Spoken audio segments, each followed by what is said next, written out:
How many of us have ever been to a wedding where something went really wrong?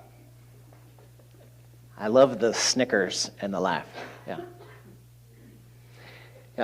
I officiated my first wedding in August of 2000, and it was kind of a disaster. I didn't know the couple. They were just a couple in the neighborhood, and they needed a building, and they needed an officiant. And as a brand new associate, the senior pastor assigned me to it, thinking it would be good practice for me. The couple, they indulged my prerequisite premarital work politely enough. And my only takeaway from all of those sessions was that the bride repeatedly insisted that I not, in the wedding, stand up and say, if anyone has any reason why this couple shouldn't get married, speak now or forever hold your peace.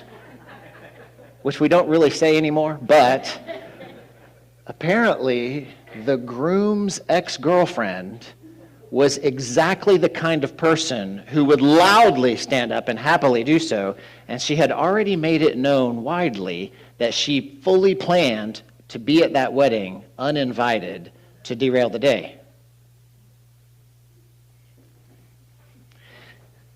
Well, that fateful Saturday finally arrived,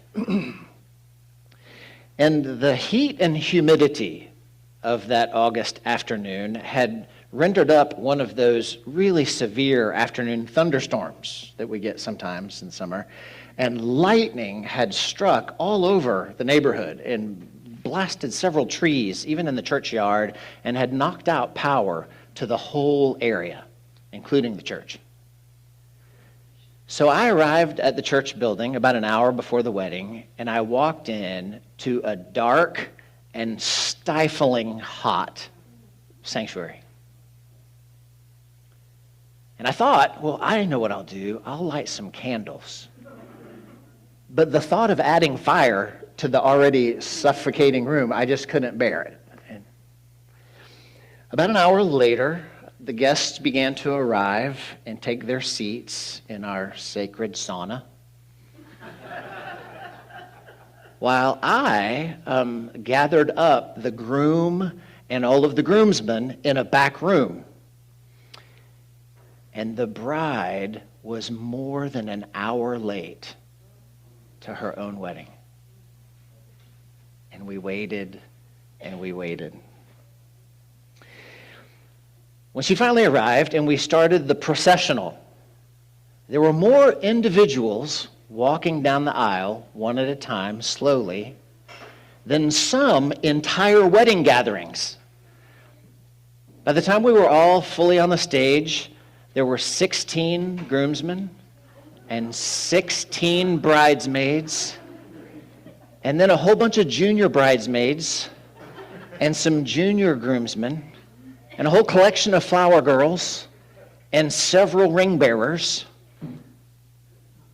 and one brand new pastor standing in the middle with his clergy robe on top of his shirt, on top of his t-shirt and tie. And there were 47 of us on stage, drenched in sweat from head to toe. Have you ever been to a wedding where something went wrong? Well, we went ahead and did the ceremony. There was no music, there was no lights, there was no microphones. But I said all of the prescribed prayers, and they spoke their traditional vows. And finally, we all recessed out of that building and found relief somewhere. Sadly, the wedding was a bust. More sadly still, the marriage didn't last more than just a few weeks. In light of today's gospel, I've been wondering this week, what might Jesus have done if he was there on that August day? What would he have done in the midst of that scenario? So I want you to take 1 minute and talk to the person beside you, and I actually want you to hypothesize about this for a minute. What do you think Jesus would have done at that wedding? Take a minute and go ahead and talk amongst yourselves. Addie, would you play for 1 minute? Where's that?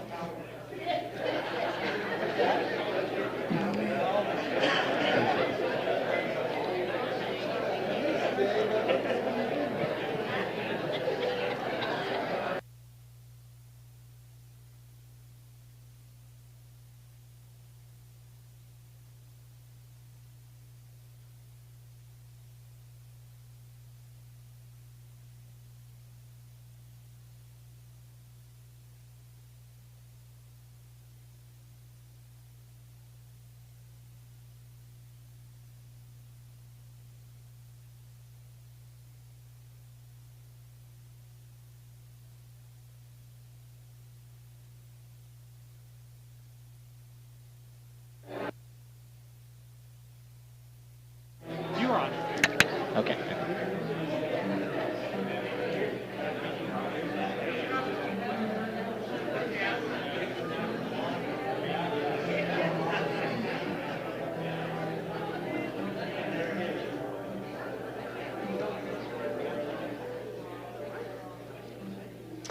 Okay, super. So you've had a chance to consult, and let's just pretend that you were in charge of telling Jesus what to do that day.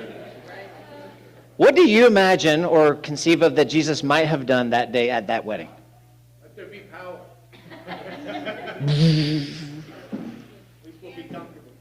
Maybe he would have canceled. Get out. Let me save you a whole bunch of trouble later on. Yeah. Postponed until further notice. Maybe so. Does it feel like hell in here? Yeah. I don't know what Jesus would have done that day, but I do know that he did some other things at a wedding where some things went really wrong. So let's take a look. Let's open our Bibles to John chapter 2. Bibles are scattered around. You're welcome to find one. If you use the Bible that's there at your seat, you can find this story of John chapter 2 on page 863. And if you, or on your phone, at John chapter 2, verse 1 through 11. John chapter 2, you heard this story introduced already. And I'm just going to invite you to read it this whole week, because it is so fascinating. I got to tell you, in 18 years of preaching every Sunday, I've never spoken from this text before.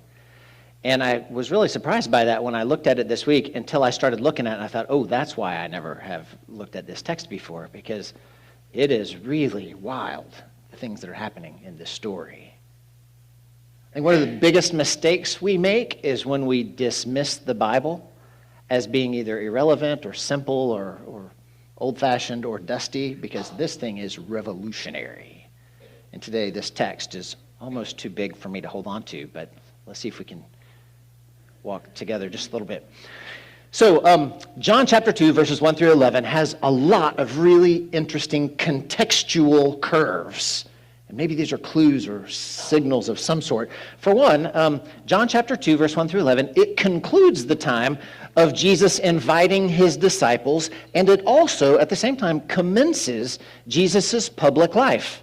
His public ministry begins John chapter 2. It's almost like his coming out party or his big reveal where he's being introduced to the wider society. That's this story today. Second, this story is the first of Jesus' signs.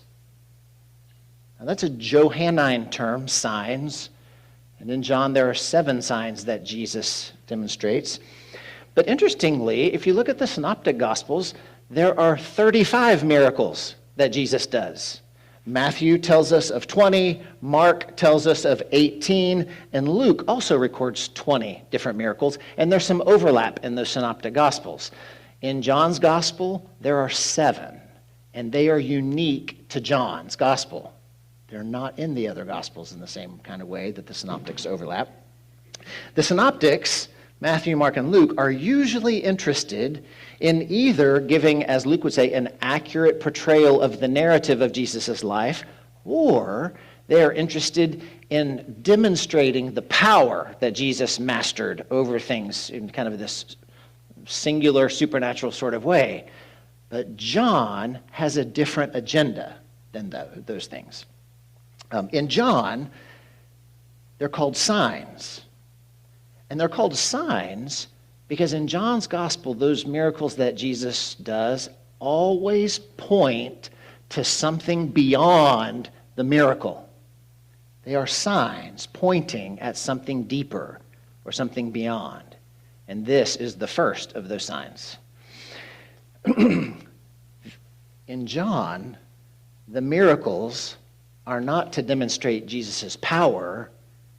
They're to reveal like the glory of God or the character of God or the heart of God. Those are John's signs in his gospel. The commentator William Barclay, he says this, next slide. He says that to John, a miracle was never an isolated act. It was always a window into the reality of that which Jesus always was and always is and always did and always does. The signs reveal who God is in John's gospel. Finally, contextually, there's this one other feature that I find really fascinating, and that is in John, Jesus' first sign happens where? In Cana, at a wedding in Cana. And that's in John chapter 2. And that is the first of his first two signs, both of which happen at Cana. Now, Cana is not mentioned anywhere else in the New Testament. It is an entirely insignificant town otherwise. And between these first two signs in John's gospel, one's in chapter 2, one's in chapter 4, we have these episodes of very poignant things that are happening between Jesus and people that he comes in contact with. For instance, in John chapter 3, after the wedding in John chapter 2, in John chapter 3, Jesus goes and he introduces that his body is the new temple and everyone is invited. And he does it at the same time that he cleanses the original temple, removing all of the obstacles that were either cultural or religious or commercial and capitalistic. He completely obliterates it, saying, I'm the new temple. Then he goes to Nicodemus, a traditioned leader, and he urges Nicodemus that you have to be what? Like born anew. And then after that, he goes to meet this woman. It's not just any woman. It's a woman that has been socially outcast, and she's spiritually dehydrated. And there he offers her some kind of new stuff he calls living water. And it's a new kind of thing that can gush up. Those are the three episodes between these two big signs. Then he returns to Cana in chapter 4, and he gives new life, new vitality to a soldier's kid who had become really, really sick. All 5 of those episodes are demonstrations of Jesus doing exactly what he said he came to do. How many of you memorized John 10:10 somewhere in your history? It says, the thief comes to steal, kill, and destroy, but I have come, why? To give you life, and to give it to you in abundance. In this whole little subsection of John 2 through 4, Jesus over and over is meeting people where they are in real time, in their real life, and he's giving them fresh vitality and new abundance and new aliveness and new energy, and he does it over and over and over again. And that's just context for today's story. This is the beginning. This is the opening act of Jesus, his quinceanera, if he were a 15-year-old from the Latin culture. He's beginning to reveal himself to the world. And he does it where? In Cana. Cana, the insignificant place, tells us that not only is Jesus bringing about all kinds of new vitality to this world now, he's doing it in ways and in places that people wouldn't think to look. In the normal kind of backwoodsy places. Not in the Temple Mount. He's doing it in the ordinary places. So let's look at this event, shall we? Here we are. We're at his wedding. Jesus is starting to do things. And if you read the story like me, you notice that there are all these really fascinating features in John's telling of the story. For instance, there's this timing issue. Now, if you read through, Jesus explicitly says in this little story, "Now is not my time. My hour has not come." Remember when Jesus' mom talks to him? Yeah. And his mom thinks it is his time, right? Yeah. How many of you have ever had a kind of conflict with your mom where you weren't on the same page exactly? Jesus knows our woes and sorrows, yeah. Is it his time or is it not his time? And who gets to decide? Is that up to him or is it up to his mom? What is the author telling us with this little interesting timing issue? Furthermore, what's that? Mom wins. Is this where we get the stereotypical Jewish mother? I don't know. Yeah. Furthermore, if you just read through John chapter 1 and chapter 2, John chapter 2 verse 1 says what? It was what? The third day. But you know what? If you read through John chapter 1, it's actually the fourth day. And John says the next day, the next day, the next day, and we're on the fourth day. You can't get to the third day unless you employ some creative filters of some sort. Say, well, I'm actually going to start counting on this day instead. And so it left me thinking, why did John say it was the third day when he's just gone to the point of telling us that it's the first day and then the next day? And I don't know what to do with that exactly. Some commentators suggest that what John is saying is that it is a third day kind of day. Like what else happened on the third day? Perhaps the most pivotal and world-changing event that's ever happened. John would know of this. He's writing way after that event.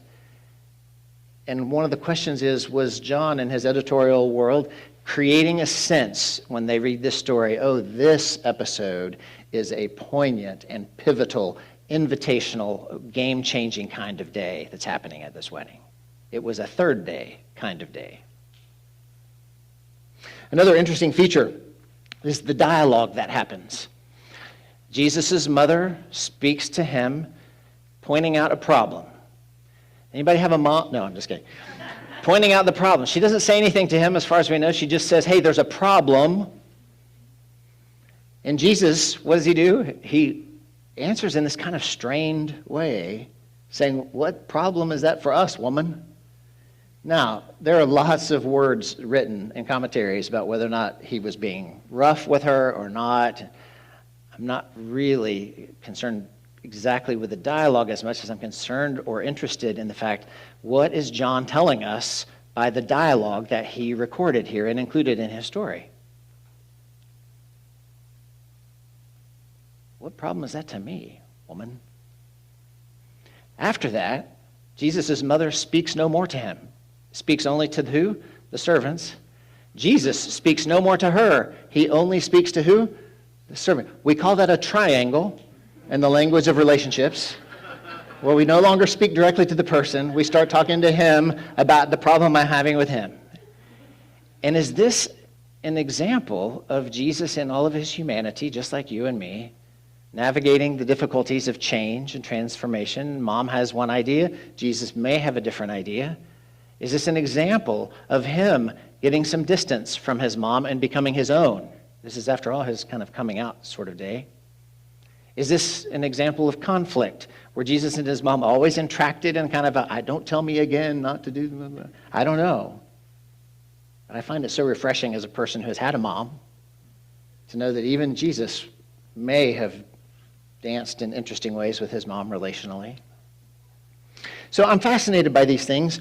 I'm also wondering, is this story telling us that actually human nudging is required for God to act? Does it take someone saying, no, go ahead, please, do this?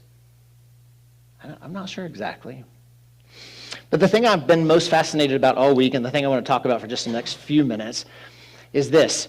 In John chapter 2, there are all of these really rich symbols that get used in order to introduce Jesus Christ to the whole world. There's these things that would have had great significance in the ears of the first century storyteller. A joyous wedding, that had a whole mystique of its own. These 6 water pots, the thirsty guests, and an abundance of wine, all of those things would have carried some kind of weight or resonance in the ears of people listening. And I don't know what to do with all of those things quite, but it really makes me smile that this is the hand that Jesus uses to introduce himself to the whole world. These symbols. William Barclay, he says this, again, to John, the miracles were not simply single events in time. They were illustrations, examples, insights into that which God is always doing and what Jesus always is. They are windows into the reality of God. So what's up with these things? What's up with a wedding? Literally, why a wedding? Why does Jesus choose a wedding as the place to open the book on who he is and who God is? Why not a funeral? Don't we tend to talk more about God and salvation and resurrection and eternal life and heaven at funerals? Why wouldn't have Jesus chosen a funeral to make his first big debut? I think it's partly because of this. At funerals, we are saying goodbye, and at weddings, we are saying, I do. At weddings, we're all cheering for love to grow and expand. I think Jesus shows up best where people are making promises to love each other, and communities gather around to join in that promise. Now, I also think there's enough evidence in the scriptures to suggest that Jesus loved a good party. You know, the Pharisees and the scribes, they loved to criticize Jesus using terms like what? Drunkard, glutton, wine bibber. He eats with sinners. You see, for the religious leaders, they measured their life by and their righteousness by how strict they were, by strict discipline and religious purity and rigorous cleanliness and austerity. But Jesus embraced none of those things. Why a wedding? Why not a funeral?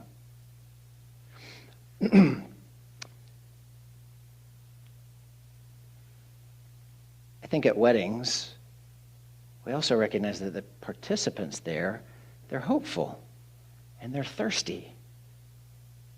And they're longing for love to grow and unite. And they all gather around the couple making promises. I think that's fertile ground.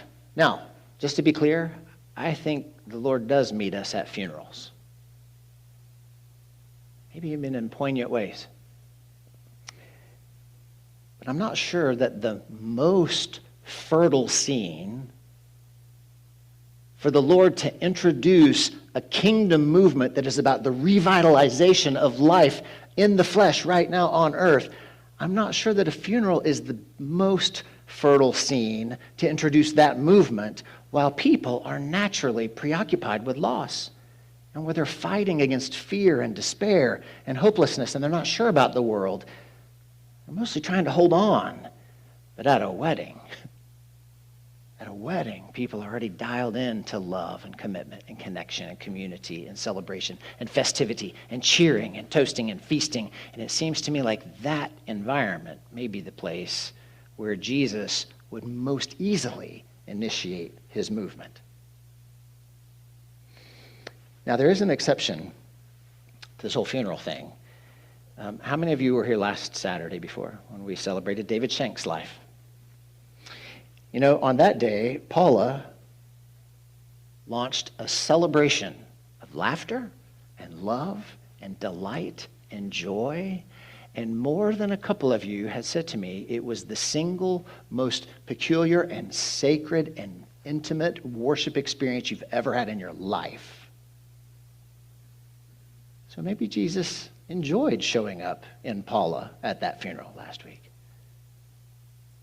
But I think most of the time, weddings are the right cultural moment for something like the kingdom to burst out.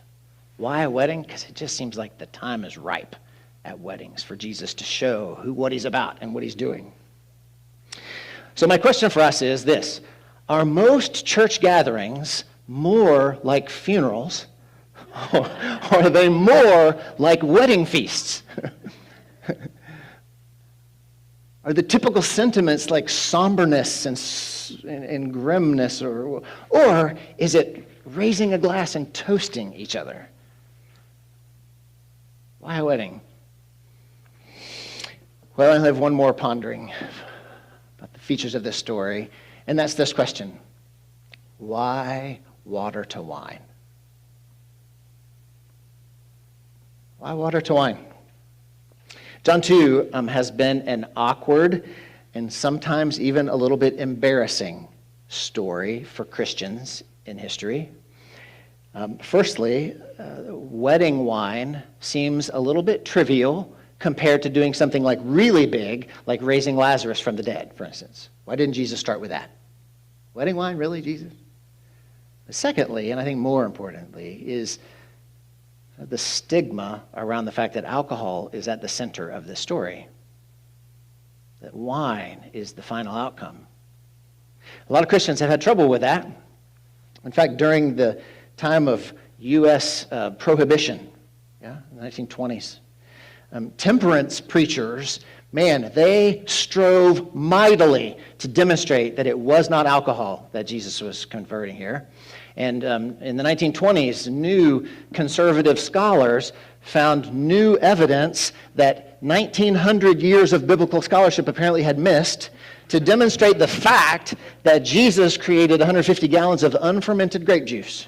And that's what all of them were drinking. And I think that is so silly. But when we don't know what to do with something, we tend to do silly things.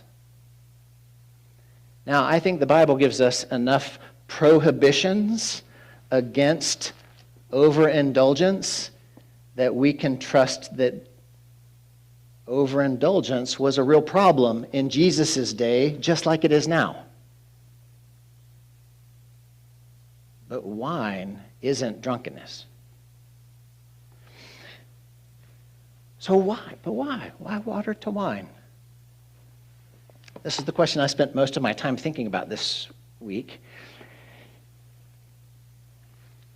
And there are a number of explanations for this. At weddings, I think of it as this way. If a party ran out of wine at a wedding, it would be an inescapable shame and a scandal. For a family to host the biggest single party of their family's life, the wedding of their daughter or son, for them to run out of like the staple refreshment would have been an unforgivable shame for that family. Can you imagine the allegations that you didn't order enough wine in the first place? And Jesus seems interested in saving that family from shame, even at the risk of possible drunkenness. And I wonder if shame isn't the more destructive phenomenon of the two. Saving them from that.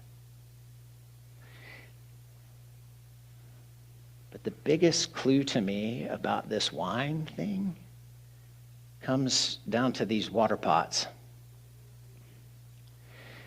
John tells us that now standing there were 6 stone water jars for the Jewish rites of purification, each holding 20 to 30 gallons. And Jesus said to them, what?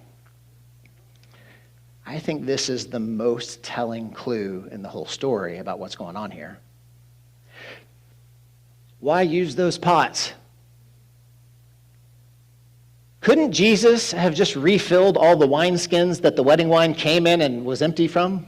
Couldn't he have just gone to those old amphoras, they were called in the day, and just refilled those? Why did he use those pots? The 6 stone water jars held the water of the rites of purification.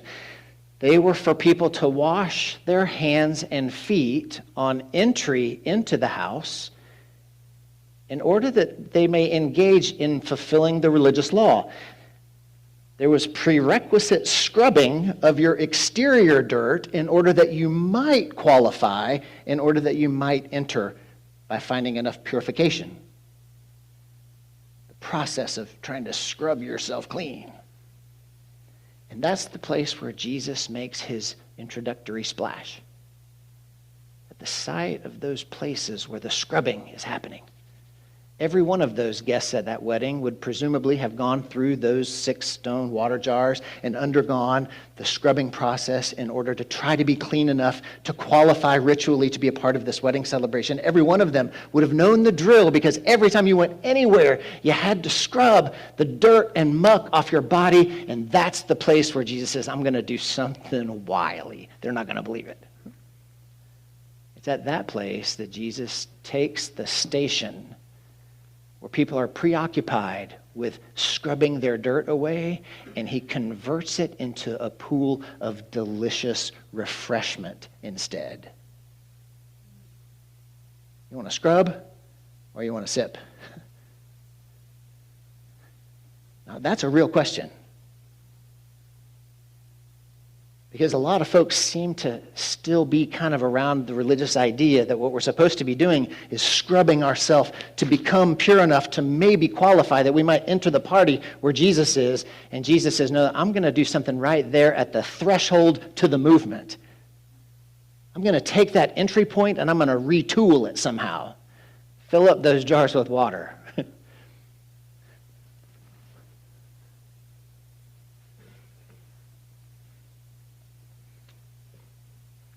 Friends, religious scrubbing, it emphasizes purity, and it orients us always and forever around what defiles us externally.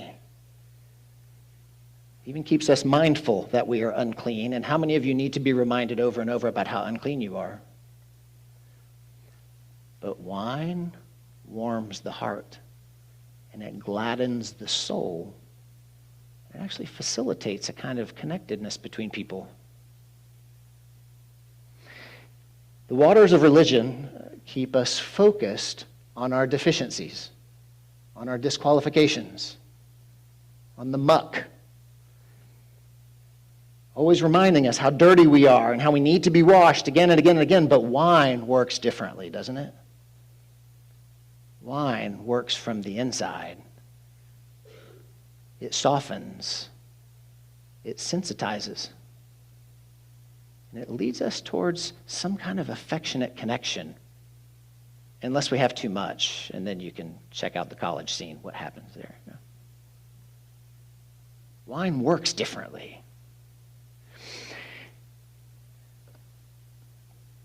The crowd says, hey, you've kept the best wine until last. Whatever happened at those pots that day, there was a significant conversion going on to the movement, kingdom of God. Seems that it's maybe not so much anymore about scrubbing, and it's more about sipping. It's not so much about trying to rid ourselves of our external muck that everybody can see. It's about a conversion happening inside of us that inclines us differently towards others. That's the threshold of the movement. Is this conversion from exterior preoccupation and the temptation towards shame as our existence, and an internal revitalization that is glad and warm. Was Jesus promoting drunkenness? No. No, no, no, no, no. No, he was not. Why? Because drunkenness is and has always been destructive. It's destructive physically, it's destructive financially, it's destructive relationally, and he is not endorsing drunkenness in this parable. But I will tell you, friends, wine is not drunkenness.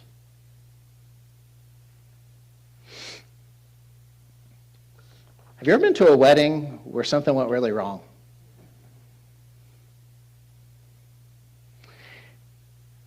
What might Jesus have done? I don't know what he would have done on that day in August, but I know what he did at Cana. And at Cana, he seemed to do something that still has me scratching my head just a little bit. But when I look, I see what he did was he took a wedding where things went really wrong, and he turned it into the opening scene of the kingdom of God coming on earth as it is in heaven. And in that place, he saved a family from shame, even at the risk of possible drunkenness.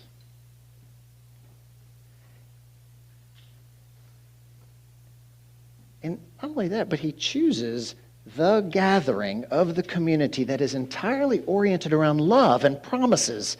And he chooses that as the place to anoint with his divinely human flesh on earth. And not only that, but he transforms the entry requirement.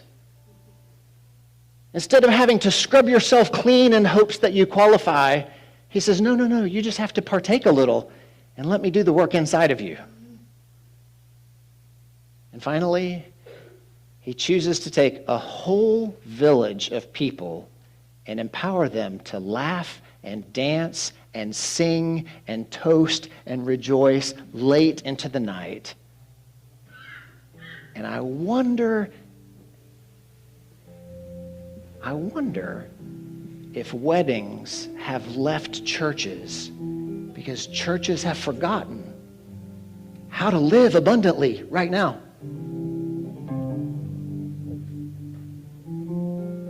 And I wonder if in this ancient story of Jesus changing the entryway, changing the requirement, changing the whole game, if there might not be a lesson for Jesus' followers today on how we're to be in this little village that we find ourselves. May it be so.